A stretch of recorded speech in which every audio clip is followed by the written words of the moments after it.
Okay.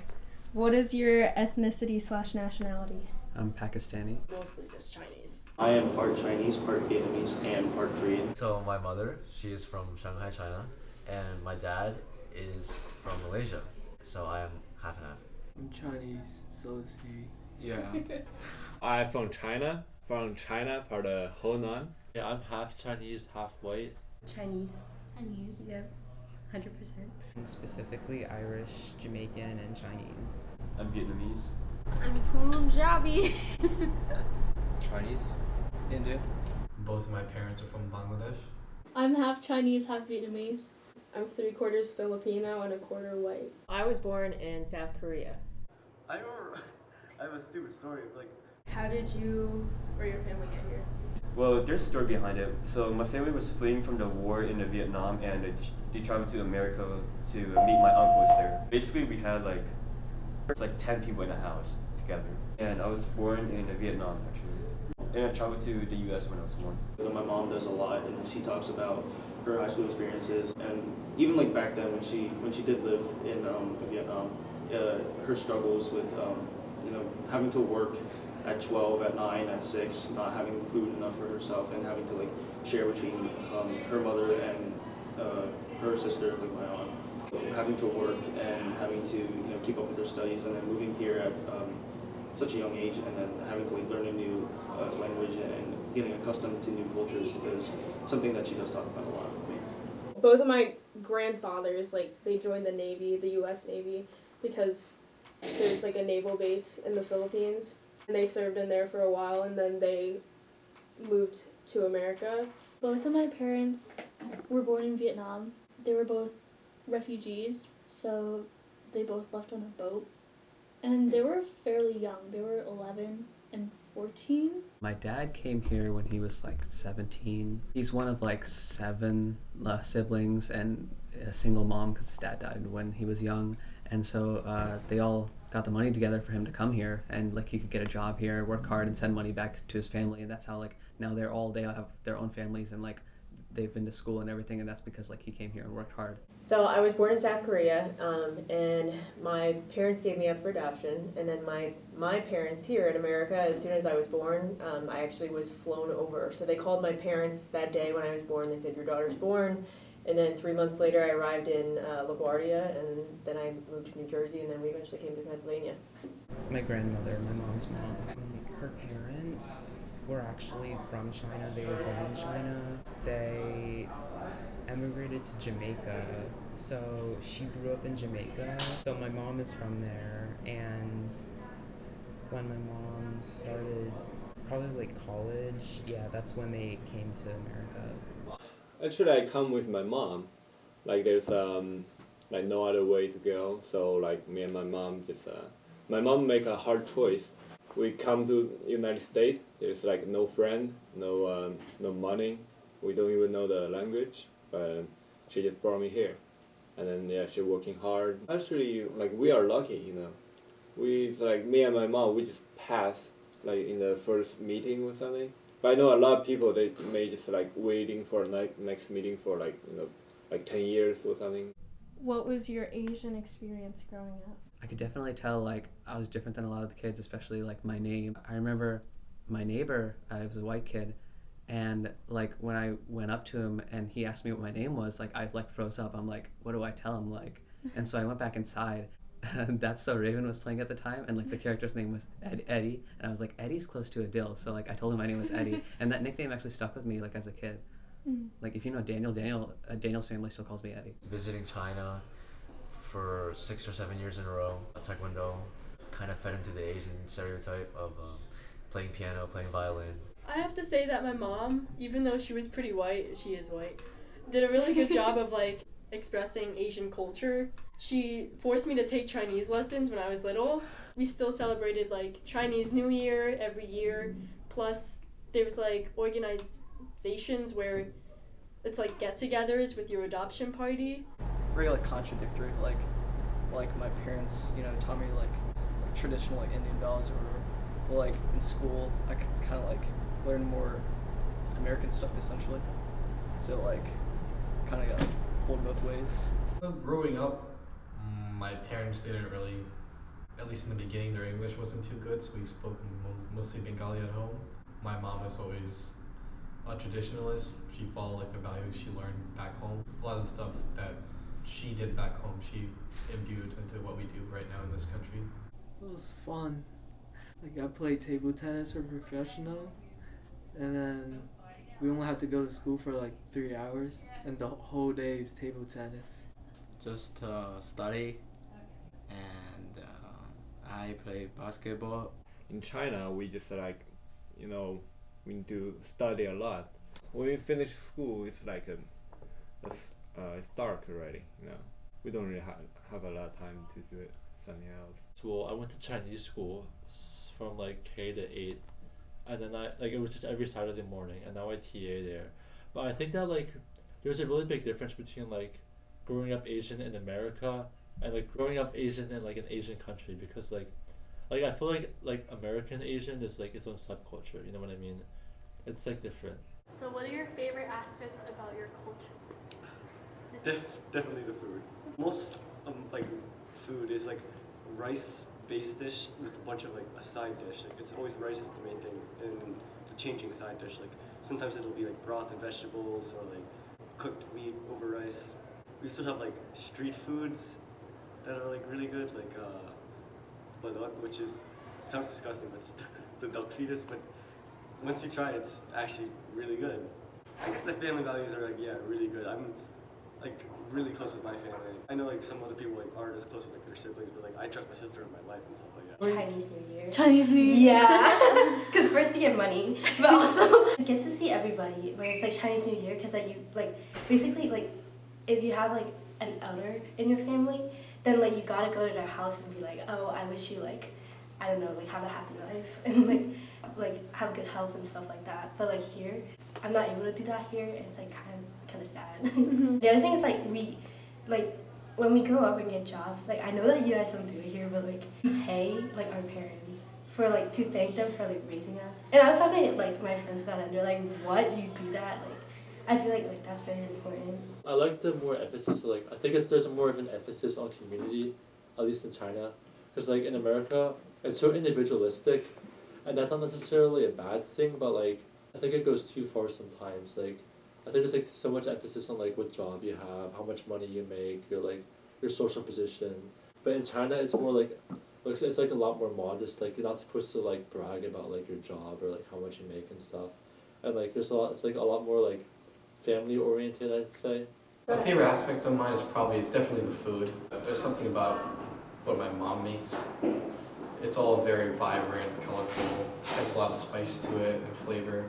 I also like the traditional dresses we have. They're all very elegant and colorful. They have things like gold and silver on them. What are some common stereotypes about you and your people? Smart kid. Smart. Well, they think that we're smart, like very smart. You gotta be good at math, right? I had a college professor once. I was having trouble in a macroeconomics class. I went for extra help, and he said to me, like, I'm so surprised that you don't understand this class because it's math-based. So I had several teachers do that to me throughout my schooling and just couldn't understand why I wasn't good at math. One stereotype that's kind of annoying, Asians are like weaker, kinda. Like viewed as more effeminate and stuff. I know a lot of American people, like they think the Chinese people like eat dog, eat cat, like they eat everything. Well, first of all, it is true. Yeah, I know. Well, I think a reason for that might be like because like in the 19th and 20th centuries, China was like pretty poor compared to the rest of the world, and they're like Americans might think of like it's disgusting because like dogs and cats are always viewed as like these like pets and like house animals and like stuff. So, but like people, I think like it came from the fact that like people might have gotten like so desperate for food that like they would eat the like dogs and cats too. The next one thing is it's actually quite true. A lot of Vietnamese immigrants come to America and they work at nail salons. Yeah, it's hard to connect with other Americans because they can't really speak the language, so they want to go to a place where there's the similar language. Uber drivers, IT tech, good of computer science and math. You know the general like suicide bomber jokes, whatever, and oh, we smell a lot or whatever. Like oh, you're like a terrorist because like brown, like IT because like Indians are into like IT and like computer stuff. All Asians look the same. I was like, oh gosh. And the kid's like, no, it's not my mom. And I was like, we don't look the same. And the kid's like, yes, you do. And I was like, no, we don't. I just happen to be Asian, and so is he. We don't look alike at all. I am not his mom. And the kid just was so insistent, like, are you sure that's not your mom? I feel like there's an emergence of Asian culture in America now, so it's becoming more like mainstream. Yeah, I think. no, And so people can kind of like get over some of their like biases that way because like they're seeing like, oh, these are like they're normal people. They have normal family lives. Like, what are some characteristics you have that you believe set you apart from like the stereotypes? I don't know. Because more Indians, like, our parents, like, want us to be more reserved. So, like in my family, like, I'm the one who does the most. Like, I'm in the band, like, with the guard, and I did, like, orchestra before, and, like, I'm just more outgoing than my siblings have been, so it's just kind of like, who's that? STEM, anything, does not come easy to me, like, at all. Like, I'm much more, like, English-oriented. We both are, like, yeah. I feel like also people don't really expect Asians in, like, sports. I think Chris was saying this, like, athleticism. It's true. Like, it's true. But I think when people think about Asians in music, it's like they think about Tiger Mom. Our parents are very American. Yeah. And I think when people think of Asian parents, they think, like you said, like Tiger Mom. I guess I'm more athletic than smarts, because there's one stereotype that I'm the complete opposite of. It's like I'm good at math and science, right? Yeah, but that's my two worst subjects. So I'm a person. I'm not a cookie cutter Bengali person. I have my own interests and hobbies. There are things I do that don't fit into stereotype. I personally feel that I'm quite whitewashed. I don't quite speak the language as well as I would like to, but I'm in touch with the culture and the religion, so that's good enough for me. have you ever faced bullying, like harassment, prejudice for being Asian? Like, they just be like, oh, you're Asian, you can't stay here, go to the other table. Oh yeah, of course. Middle school, people would make fun of me, I guess, a couple of times. I didn't really take it to heart though. It was pretty normal for me. Yeah, I have.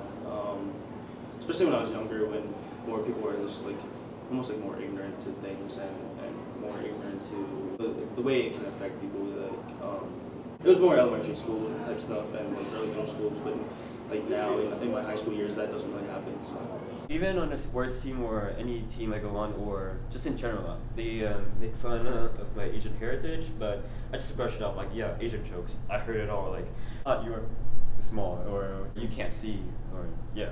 and even here as a teacher, I think my first year I was walking past a classroom, and this is when they had a Twilight Academy, and I was walking past the classroom and I had kids just start yelling out things at me, like racial slurs, and I was just obviously very bothered, so I backtracked, went to the classroom and said like, hey, what's your problem? And the kids were like, well, what do you mean? And I said, well, what you just said is just like really offensive.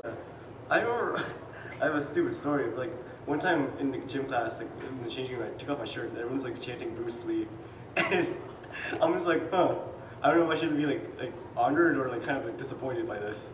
It's not really bullying, but more like teasing, just like the usual like, you're supposed to be smart. Aren't you going to be a doctor? Where's the A+?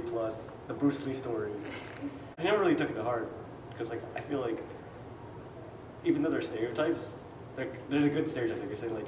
Yes, actually, like when my parents first moved into Easton, like the neighbors that lived close to us back then, like when it was still like really close to 9/11, were pretty wary of us. My dad like as a housewarming party like invited all of our like brown like family friends, and they accidentally went to their house instead of ours, which is like right next door, and they got like kind of mad at us that like they went there instead, and they were like threatening to like, I think one of them threatened to like call the police on us or something just because like we were like brown. Now like things have settled down, and now it's like a bunch of years after like 9/11 and stuff, so now we're like all friends, like we talk a lot, so like it was just like on the heat of like a bad time. What do you want people to understand or remember about Asian Heritage Month? They don't eat dogs or cats. We don't all eat dog and cat. That's what we said! Obviously nothing to do with the scale that like other minorities have, like some like African Americans face, but like Asians did face like discrimination. A lot of the stereotypes that apply like change once you come over here and get to America, because like that's like I guess you could say, the old world, and they still hold a lot of old world traditions that don't necessarily apply in America. We should all be treated as equals amongst one another. I think it just says a lot that we're actually celebrating it in the school, kind of, or doing something about it in the school. Chinese food isn't the only thing China has to offer. There's a lot of culture that even I didn't know until like last year and this year with world history. Just appreciation for who we are, just appreciation for our culture, and something that's been built up through time. And it's just something to appreciate, something to love, and something just to maybe be a part of. Why? Look around. Probably to realize that Indians are also Asian, because like most people don't realize that. And also like, hi guys, we're here. There's not that many Indians at the school, but like they just like kind of see China. And that's it. They see Asia. Asians are just exactly what the stereotypes are told of them. I mean, just like don't make assumptions about different Asians, because like everybody grew up in like different families. Like even though like the smart thing may be true for some people, like doesn't mean that it is true for everybody, and that like the stereotypes that like they assume about us, like not all of it is true, just because like not everybody like comes from like those families.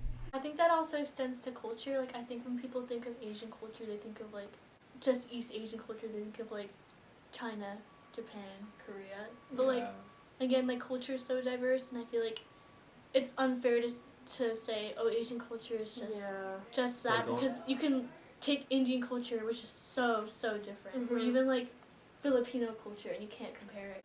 Yeah, it's like saying that like, oh, European culture is like this. It's like no. No. You wouldn't compare like French culture to like Italian culture and Well, say yeah, it's the that's same. it. I don't think any Asian American expects you to like fully understand like Chinese culture or like Filipino culture. Like we don't expect that at all, but like it does not hurt to be curious, and it definitely like opens up your perspective about life in general and the world in general. So I would say for anyone, like it would only make your life better and the lives of others better for you to just like seek to understand everybody.